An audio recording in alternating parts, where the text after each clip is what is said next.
Students, आज हम discuss करने जा रहे हैं डिसलोकेशन एंड क्रिस्टल ग्रोथ।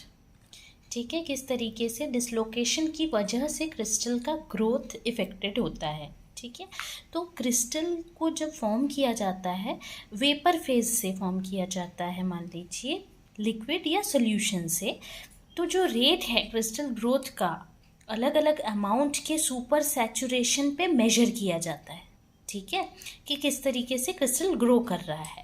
जब हम डिसलोकेशन को पढ़ते हैं तो थ्योरी ऑफ डिसलोकेशन में ये क्या कहा जाता है कि जो ग्रोथ है क्रिस्टल का सुपर सैचुरेटेड सॉल्यूशन के वेपर से, उसका एक बहुत ही इम्पॉर्टेंट पोजीशन है।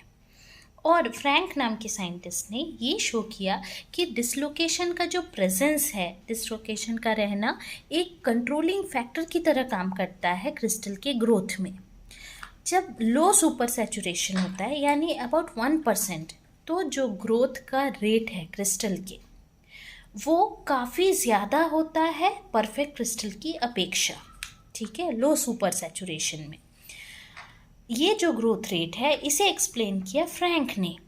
किस रिलेशन में? Effect of presence of dislocation के रिलेशन में। एक बार उन्होंने एब्सेंस लिया डिसलोकेशन का, एक बार प्रेजेंस लिया, तो किस तरीके से ग्रो किया उन्होंने क्रिस्टल को वो आपको बताया जा रहा है यहाँ पे। Even in a perfect crystal, एक परफेक्ट क्रिस्टल में जिसमें कोई भी डिसलोकेशन नहीं है तो भी जो सरफेस है वो पूरी तरह से प्लेन नहीं रहता है, कुछ इरेगुलरिटीज उस सरफेस में होती हैं।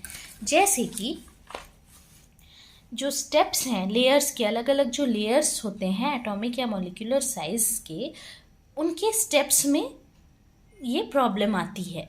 तो ज़्यादा बाइंडिंग पार्टनर होते हैं इरेगुलर सरफेस में as compared to flat surface, और इसीलिए जो वेपर फेज के एटम्स हैं वो आसानी से अटैच हो जाते हैं और स्ट्रांगली बाउंड होते हैं ऐसे स्टेप से कम सुपर सैचुरेशन में भी।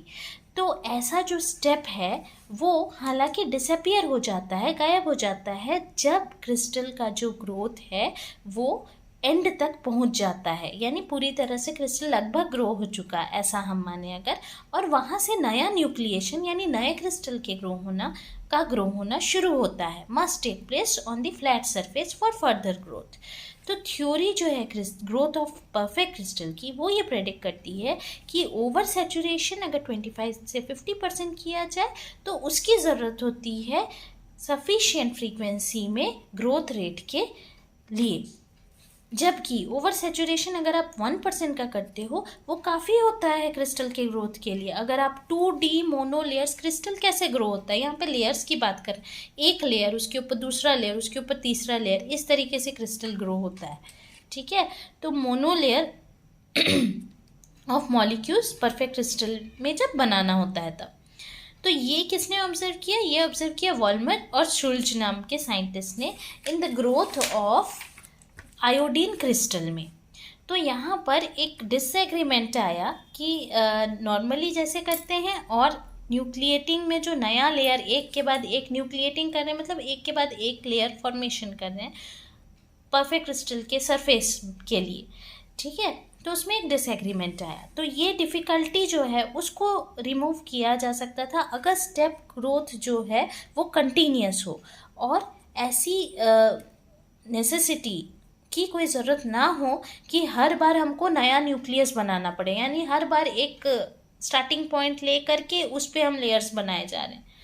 तो ये चीज़ हमने कैसे अचीव करी? स्क्रू डिसलोकेशन की मदद से। अगर स्क्रू डिसलोकेशन प्रेजेंट है क्रिस्टल में तो फिर क्रिस्टल स्पाइरल ग्रो करेगा। ठीक है, स्प्रिंग की तरह ग्रो करेगा, डिसकंटिन्यूटी जहाँ पे ख़त्म हो रही है उसके एज से।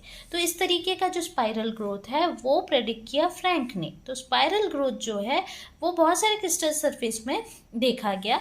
फिगर यहाँ पे हम शो करेंगे अभी आपको, जिसमें कंटिन्यूस डेवलपमेंट किया गया है स्पाइरल स्टेप का, जो कि इंटरसेक्शन पे स्क्रू डिसलोकेशन जहाँ पे हो रहा है उसके इंटरसेक्शन पे मिलता है। ठीक है, रीड ने उसको दिया था। और जो प्रेजेंस है स्क्रू डिसलोकेशन का वो बार बार न्यूक्लिएशन के झंझट से हमको बचाता है। ठीक है, तो यहाँ पे ये स्क्रू डिसलोकेशन प्रेजेंट है, तो यहाँ से ये ग्रो कर रहा है क्रिस्टल। आप देखें ये बड़ा, ये थोड़ा सा और बढ़ा, ये और बढ़ा, इस तरीके से ये आसानी से ग्रो करने लगा। सेम इफेक्ट मिलता है प्योर एज डिसलोकेशन में भी। ये तो स्क्रू वाला एग्जांपल था, एज डिसलोकेशन में भी ऐसा ही मिलता है, और उसका जो बर्जर वेक्टर रहता है वो प्रेजेंट रहता है क्रिस्टल के सरफेस पे। एक स्टेप क्रिएट किया जाता है सरफेस पे, लेकिन जो हाइट है स्टेप का वो इक्वल होना चाहिए 2 एटॉमिक प्लेन के इंटरवल के बराबर होना चाहिए। तो ये कंडीशन सेटिस्फाई कब होती है? जब डिसलोकेशन का बर्जर वेक्टर a/2 हो बॉडी सेंटर्ड क्यूबिक लैटिस में, और वो 1:1 प्लेन पे प्रोजेक्ट हो। अगर आपके पास एक पेयर ऑफ स्क्रू डिसलोकेशन है जो कि पैरेलल में है, इस तरीके से है कि वो अपोजिटली वुंड है, तो फिर जो ग्रोथ ऑफ क्रिस्टल है दोनों डिसलोकेशन से वो कंटिन्यूअस हो जाता है। ठीक है, यहाँ पे बताया गया है। क्लोज्ड फ्रंट एजेस जो हैं क्रिस्टल के of growth are formed with the spiral at the center. यहाँ पे स्पाइरल है सेंटर पे और बाकी क्लोज्ड एजेस दिख रहे हैं। इस केस में जो हाइट है स्टेप की वो ग्रो की जाती है 1 एटॉमिक या मॉलिक्यूलर साइज का। लार्ज नंबर ऑफ डिसलोकेशन को ग्रुप किया जा सकता है और उससे हेलिकॉइडल प्लेन बनाया जा सकता है। 3D प्रोजेक्शन में हेलिक्स एक्सपेक्ट किया जाता है, शेप जो है वो हेलिक्स होगा, इसीलिए हेलिकॉइडल कह रहे हैं। ये कुछ इस तरीके का वहाँ पे आपको मिलेगा ग्रोथ ऑफ क्रिस्टल। ठीक है, तो आज के लिए इतना ही। वीडियो पसंद आया तो शेयर, लाइक, सब्सक्राइब करना ना भूलें। कोई डाउट हो इनसे कमेंट सेक्शन में पूछ सकते हैं। Thank you.